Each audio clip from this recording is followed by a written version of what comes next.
All righty, time for another edition of Science Sunday here in our capital city at the Connecticut Science Center, joined by Jace. Good morning. Good morning, Mark. How you doing? Doing well. So what do you have lined up for us today? So I got a cool little neat at-home experiment that our friends watching can do where we can grow our own salt crystals. Okay. So for this experiment, you're going to need a couple things. You're going to need some sort of jar that can be a little heat resistant since we're going to be using some warm water today. Okay. You're going to need salt. Salt. Now, the type of salt doesn't necessarily matter. You can use like table salt at home. I have ionized salt right now, which is pretty similar to table salt, just has a couple extra things in it.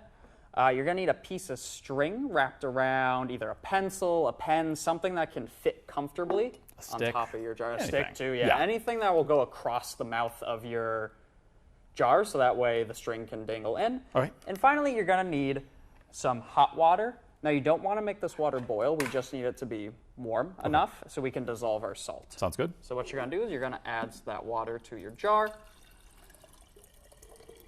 And it doesn't exactly matter how much water you're in. I just like to go a little more towards the top just so we have more stuff for our string to float down into. Sounds good.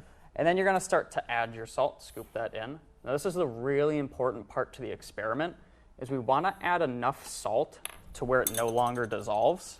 So once you add that salt in, you'll give it a stir and the salt will start to disappear. Okay. You want to keep adding salt every single time until on the bottom you almost get like a thin layer of salt that won't dissolve. Okay. Because we want to oversaturate our water so it's full of dissolved salt. Gotcha. Then once you do that, you give it a stir, get to that point where it's oversaturated. Then you can dip your string in.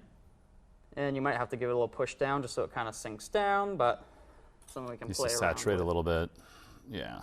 So it sticks down. Again, it might take a little bit to get it to stick down. It could be a little And then we wait. Exactly. So this experiment is an approximation. It can take a few hours. It can take a few days.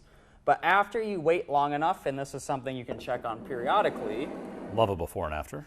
Exactly. So this one's been sitting out since Saturday, but we pull our string out now. We have salt crystals that have formed on our string. So what's happening is when we dissolve salt, we're breaking it up into sodium and chlorine, the elements that make it up. But as this water starts to evaporate, those elements start to kind of stick back to the string and reform back into our salt crystals. All right. And it looks like you used a generous amount of salt. Yeah, I went a little overboard. I wanted us to get a good result for today, so I have a lot of salt that didn't dissolve.